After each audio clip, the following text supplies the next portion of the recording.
আসসালামু আলাইকুম ওয়া রাহমাতুল্লাহ। মুসলমান ভাইদের জন্য সালাম, হিন্দু ভাইদের জন্য মন থেকে অন্তর থেকে ভালোবাসা জানাই। যারা যারা এই চ্যানেল নতুন ভিডিও দেখছেন অবশ্যই চ্যানেলটা সাবস্ক্রাইব করবেন, পাশে থাকা ছোট বেল আইকনটা বাজিয়ে দেবেন পরবর্তী কোনো ভিডিও ছাড়ার সাথে সাথে যেন আমার ভিডিও পৌঁছে যায়। রুহানি তাবিজ ইউটিউব চ্যানেল একটাই চ্যানেল, দ্বিতীয় নম্বর কোনো চ্যানেল নাই, মানে একটাই নাম্বার লাস্টে 36।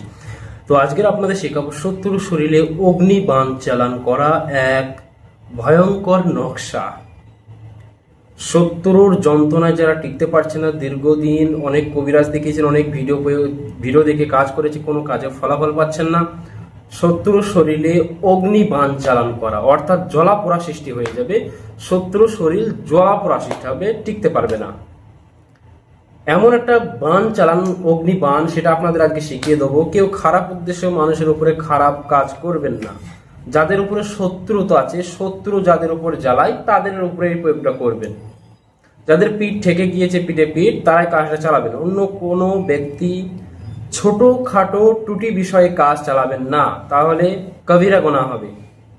তো কি এমন নকশা আপনাদের জানিয়ে দেবো। যারা যারা ভিডিও নতুন দেখছেন, ভিডিও ভালো লাগলে অবশ্যই সেটা লাইক করবেন, 5টা মানুষের কাছে শেয়ার করবেন। আপনার শেয়ারের দ্বারাই আরো 5টা মানুষ যেন শিখে উপকৃত হতে পারে।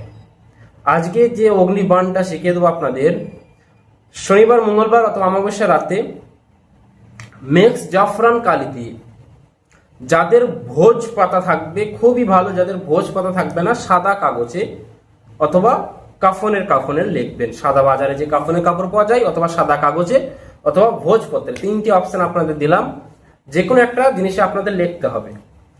মিক্স জাফরান কালি যাদের কাছে আছে অরিজিনাল তারা লিখবেন, যাদের কাছে নাই লাল পেন দ্বারা কলম মার্কার দিয়ে লিখবেন। ওটাকে লেখার পর কি করতে হবে, সুন্দর করে ভাঁজ করতে হবে। সুন্দর করে ভাঁজ করে কি এমন সেই জিনিসটা আপনারা একটু খেয়াল করুন ভালো করে। স্ক্রিনের মধ্যে যে তাবিজটা আপনাদের সামনে ভাসছে, এটা হলো অগ্নিবাণ চালার নকশা। এই নকশাটাকে আপনারা শনিবার, মঙ্গলবার অথবা অমাবস্যা রাতে যে কোনো দিনে লেগলে কাজ হয়ে যাবে। তো শনিবার, মঙ্গলবার, এটা অমাবস্যা শত্রু দমনের দিন কাজটা করবেন। কোন টাইমে লিখবেন আপনারা? দুপুর 12টার সময় লিখবেন, অথবা রাত 10টার সময় লিখবেন। রাত 10টার সময় অথবা দুপুর 12টার সময় লিখবেন, কিংবা সকাল 10টা থেকে 11টা পর্যন্ত 1 ঘন্টা টাইম থাকবে, ওর মধ্যে লিখবেন। লেখার পর আপনারা সুন্দর করে ভাঁজ করবেন। ভাঁজ করার পর যদি অতি কোনো তাবিজ দিতে পারেন, তাবিজের মধ্যে ভরতে পারেন, ওটা মোটা হবে একটু বেশ।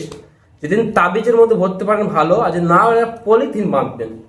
পলিথিনে বেঁধে শত্রুর সীমানায় দাফন করতে হবে। হয় পায়খানার সাইডে দাফন করতে হবে, পায়খানার সাইডে, শত্রুদের পায়খানার সাইডে দাফন করবেন, অথবা তার চলাফেরার রাস্তায় দাফন করতে হবে। এই বাড়ির সীমানার মধ্যে দাফন করতে হবে। 48 ঘন্টার মধ্যে রেজাল্ট পাবেন। শত্রুর শরীরে জ্বালাপোড়া সৃষ্টি হয়ে যাবে। মারাত্মক একটা নকশা এটা, কোকা পণ্ডিত নয়। আজকে যে নকশাটা দিলাম, ইবলিস কা তন্ত্র জাদু কিতাব থেকে নকশা, এটা ভয়ঙ্কর একটা নকশা আপনাদের সামনে শিখিয়ে দিলাম। শত্রু যারা সংসার নষ্ট করে দিয়েছে, দোকান বাড়ি নষ্ট করে দিয়ে, বিজনেস নষ্ট করে দিয়ে, তারাই এই কাজটা চালান। দেখেন কত পাওয়ারফুল বিদ্যা। শুধু সীমানায় দাফন করুন, কাজটা সাকসেসফুল হয়ে যাবে। সবাইকে পারমিশন এজাজত দিয়ে দিলাম, সবাই করেন। আর যারা ক্লাসে ভর্তি হতে চান, ক্লাসে সবাই তাড়াতাড়ি ভর্তি হয়ে যান। যারা এই মাসে ক্লাস স্টার্ট করবেন, স্টার্ট করেন ক্লাসে। সমস্ত রকম বিদ্যা আপনারা শিখতে পারবেন, এবং ক্লাসে ভর্তি হওয়ার সাথে 2টা কিতাব আপনার দেওয়া হবে। রাত 9টা থেকে 10টা পর্যন্ত 1 ঘন্টা ক্লাস করানো হবে। যারা ভর্তি হবেন অবশ্যই ভর্তির ফি হোয়াটসঅ্যাপে জেনে নেবেন। সবাই দোয়া করবেন, ভালো থাকবেন। আল্লাহ হাফিজ। আসসালামু আলাইকুম ওয়া রাহমাতুল্লাহি ওয়া বারাকাতুহু।